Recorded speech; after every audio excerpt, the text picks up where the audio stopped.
12월 4일 금요일 날마다 말씀과 함께 100일 가정예배를 시작하겠습니다. 다 같이 주님 가르치신 기도합니다. 하늘에 계신 우리 아버지, 아버지의 이름을 거룩하게 하시며 아버지의 나라가 오게 하시며 아버지의 뜻이 하늘에서와 같이 땅에서도 이루어지게 하소서. 오늘 우리에게 일용할 양식을 주시고 우리가 우리에게 잘못한 사람을 용서하여 준 것 같이 우리 죄를 용서하여 주시고 우리를 시험에 빠지지 않게 하시고 악에서 구하소서. 나라와 권능과 영광이 영원히 아버지의 것입니다. 아멘. 찬송가 535장 주 예수 대문 밖에, 찬송가 535장을 부르겠습니다.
이 시간 우리에게 주시는 하나님의 말씀은 구약성경 예레미야서 1장 4절로 10절 말씀입니다. 구약성경 예레미야서 1장 4절로 10절 말씀을 한 절씩 교독합니다. 제가 전체를 읽겠습니다. 여호와의 말씀이 내게 임하니라. 이르시되 내가 너를 모태에 짓기 전에 너를 알았고 내가 배에서 나오기 전에 너를 성별하였고 너를 여러 나라의 선자로 세웠노라 하시기로 내가 이르되 슬프도소이다. 주 여호와여 보소서. 나는 아이라 말할 줄을 알지 못하나이다 하니 여호와께서 내게 이르시되 너는 아이라 말하지 말고 내가 너를 누구에게 보내든지 너는 가며 내가 내게 무엇을 명령하든지 너는 말할지니라. 너는 그들 때문에 두려워하지 말라. 내가 너와 함께하여 너를 구원하리라. 나 여호와의 말이니라 하시고 여호와께서 그의 손을 내밀어 내 입에 대시며 여호와께서 내게 이르시되 보라 내가 내 말을 내 입에 두었노라. 보라 내가 오늘 너를 여러 나라와 여러 왕국 위에 세워 내가 그것들을 뽑고 파괴하며 파멸하고 넘어뜨리며 건설하고 심게 하였느니라 하시니라. 아멘.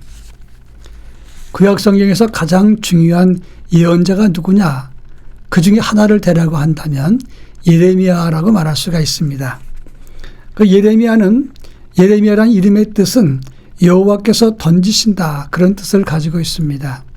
이름과 같이 하나님께서는 이스라엘 백성들 앞에 예레미야를 던지듯이 예언의 말씀을 하게 하셨습니다. 하나님의 심판을 예언하게 했는데 그 내용은 1장부터 45장까지는 예루살렘과 유다에 대한 심판의 말씀을 예언했습니다. 또 46장부터 50장까지는 애굽과 가나안, 모압과 암몬과 에돔, 다메섹, 그리고 엘람과 바벨론 여러 이방 나라들에 대한 예언의 말씀을 했다고 하는 것입니다. 그는 40년 6개월 동안 예언을 했는데 나라가 망한다, 하나님이 심판한다, 징계하신다, 이런 예언만 했기 때문에 백성들에게 환영받지 못했다고 하는 것입니다. 나라 망한다는데 그걸 좋아할 사람들이 어디 있겠습니까? 그래서 백성들이 구박하고 때로는 테러하고 욕하고 비난을 했습니다. 그래서 예레미야는 눈물의 예언자라고 말을 합니다. 40년 6개월 동안 그처럼 하나님 말씀을 증거했지만 한 번도 사랑받지 못했다고 하는 것입니다. 그 당시 왕과 귀족들은 그를 데려다가 멸시하고 때리고 물 없는 구덩이에 던져넣기도 했다고 하는 것입니다. 그러나 그는 끝까지 하나님의 영의 감동을 받고 하나님 말씀을 증거했습니다. 오늘 우리가 읽은 본문의 말씀은 하나님께서 예레미야를 부르신 소명 부분을 말하는 것입니다. 하나님은 하나님을 일을 할 때 항상 사람을 통해서 일하신다고 하는 것입니다. 우리가 복음을 다시 세우기 위해서 일할 때 하나님은 우리를 통해서 일하십니다. 오늘 본문을 통해서 우리는 하나님의 부르심에 어떻게 응답해야 되는가, 이런 문제를 함께 살펴보도록 하겠습니다. 먼저 5절과 6절 말씀을 보니까 하나님은 예레미야에게 내가 너를 성별하였고 너를 여러 나라의 선지자로 세웠다라고 말씀을 했습니다. 여기서 성별했다는 말은 카다시라고 하는 단어인데 특별한 용도로 사용하기 위해서 구별해 놓는 것이다, 그런 뜻입니다. 하나님은 항상 하나님의 특별한 일을 위해서 누군가를 세우시는데 그것이 바로 우리가 된다는 사실을 기억해야 됩니다. 하나님이 말씀하셨을 때 예레미야는 하나님께 슬프도소이다, 나는 아이라 말할 줄을 알지 못합니다 라고 탄식했습니다. 여기서 말하는 나는 아이라고 하는 말은 어린아이란 뜻이 아닙니다. 이 나르라고 하는 단어는 경험이 없고 무지한 그런 젊은이일 뿐입니다, 이런 뜻이 되는 것입니다. 하나님의 큰 역사를 말씀을 하고 이스라엘 땅 밖에 있는 여러 나라들에게도 하나님 말씀을 예언하려고 하니까 두렵고 떨리는 마음을 가졌기 때문에 지금 예레미야는 두려운 마음으로 떨리는 마음을 표현했던 것입니다. 내가 말할 줄을 모릅니다 라고 말했던 것은 마치 모세가 하나님 앞에, 그리고 아론이 하나님 앞에서 나는 말할 줄 모르는 사람이라고 말했던 것과 같은 내용이라고 하는 것입니다. 이것은 말을 잘 못한다는 뜻이 아니라 자기의 무능을 인식하고 언급한 것입니다. 우리는 하나님 앞에서 우리 자신의 무능과 그리고 무지와 경험 없는 것들을 인식하고 있어야 된다고 하는 것입니다. 그것을 극복하기 위해서, 그리고 바르게 하나님 말씀을 증거하기 위해서 하나님 앞에 도움을 청하고 기도하면서 하나님께서 주시는 사명을 감당해야 된다 하는 점입니다. 그런데 하나님께서 예레미야에게 7절과 8절 말씀을 통해서 내가 누구에게 너를 보내든지 너는 말하라. 너는 그들 때문에 두려워하지 마라. 내가 너와 함께하여 너를 구원하리라 라고 말씀을 했습니다. 이 말은 두 가지 의미가 있습니다. 첫째는 두려워하지 마라, 내가 너와 함께할 것이다, 이런 확신을 주는 말씀과 동시에 너는 내가 너를 어디로 보내든지 가서 말하라, 이렇게 명령한 것이 되는 겁니다. 이 말은 대단히 중요한 것입니다. 하나님이 함께하기 때문에 우리는 어디든지 하나님 말씀하실 때 하나님의 복음의 사람으로 사용되어야 된다 하는 것입니다. 아주 오래전 이야기입니다만은 제가 동원예비군 훈련을 받으러 갈 때였습니다. 그때 신학생이었는데 동원예비군을 갔는데 훈련 입소한 다음에 그리고 저녁 때가 됐는데 갑자기 제 마음이 뜨거워지기 시작했습니다. 하나님께서 뭘 원하시냐면 너는 이 여기 있는 예비군들에게 저녁 때 자기 전에 말씀과 기도를 해주라. 이런 하나님의 사인이 있었던 겁니다. 하나님, 지금 동원예비군 훈련받으러 온 사람한테 하나님 말씀을 전하고 기도해 준다면 저들이 받겠습니까? 근데 그것보다는 저는 소심한 사람이고 조용히 훈련받다 가고 싶었는데 하나님 말씀하시는데 거절하기도 어렵고 그렇다고 하기도 어려웠습니다. 근데 시간이 갈수록 너무 초조해지면서 가슴이 뜨거워지는 겁니다. 그래서 할 수 없이 일어나서 이제 사람들이 점호를 끝낸 다음에 335 모여서 이야기하는데 제가 일어나서 얘기를 했습니다. 여러분 얼마나 수고가 많습니까? 제가 여러분들을 위해서 하나님 말씀을 읽어드리고 간단하게 설명한 다음에 기도해 드리도록 하겠습니다. 여러분의 가정과 건강을 위해서 기도하겠습니다. 그랬더니 참 좋은 전사님 오셔서 기도해 주시는구나. 이렇게 반응하는 게 아니라 무슨 또라이가 왔구나. 이렇게 이야기를 하는 겁니다. 또 그러거나 말거나 하나님이 하시니까 저는 그들을 위해서 또 어떤 분들은 그렇게 해달라고 부탁하는 분이 있었으니까 성경을 읽고 기도해 줬습니다. 갑자기 시끄러웠던 내후반이 조용해지는 겁니다. 그리고 저는 여러 군데 내후반을 다니면서 그날 밤에 기도를 해줬습니다. 그 다음날 이 예비군 훈련장에 소문이 났습니다. 또라이 전도사가 들어왔다. 그 이야기를 수근수근 하는 걸 들었습니다. 그런데 하나님은 멈추게 하지 않았습니다. 그래서 일주일 동안을 내후반을 다니면서 하나님 말씀을 전하고 그리고 기도해 줬습니다. 그런데 놀라운 것은 그래도 훈련받는 도중에 한 이틀 지나고 나니까 몇몇 사람들이 저한테 슬그머니 다가와서 휴식 시간에 또 이런저런 이야기를 하면서 상담을 했습니다.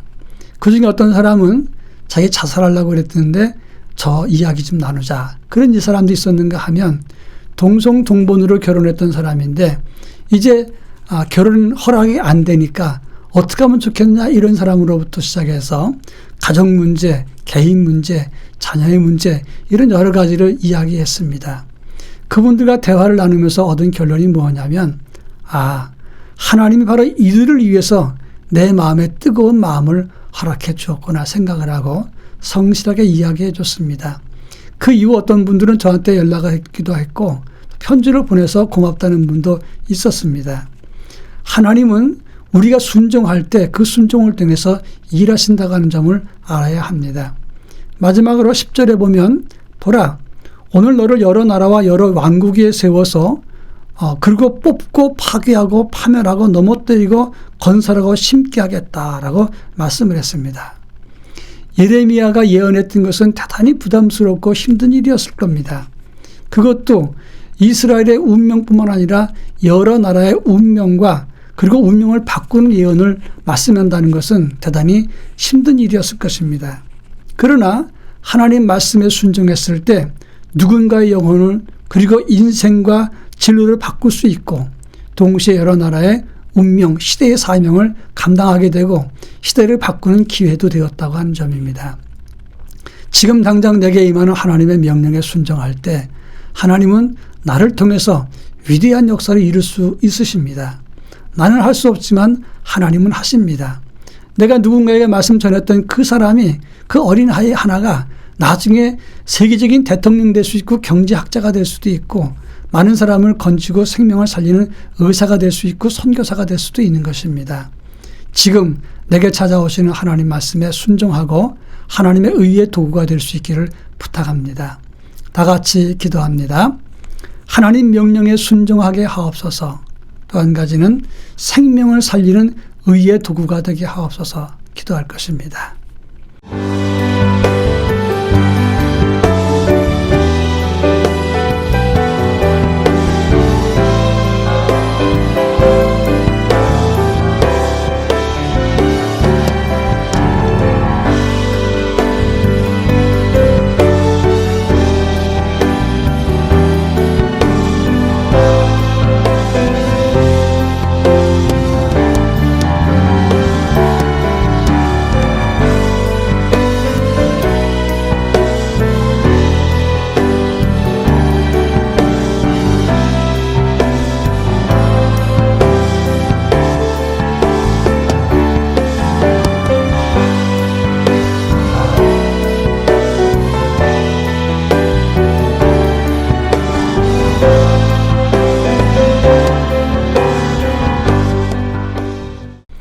사랑 많으신 하나님 아버지, 생명을 살리는 하나님의 의의 도구가 될 수 있도록 은혜를 덧입혀 주시옵기를 원합니다. 그리고 하나님 나라 말씀을 전하며 하나님의 복음을 세우는 하나님의 의의 손길이 될 수 있도록 저희들에게 은혜를 덧입혀 주시고, 하나님의 뜻을 전하는 나팔, 플래카드, 전단지가 되는 하나님의 사람으로 살게 하옵소서. 예수님의 이름으로 기도합니다. 아멘.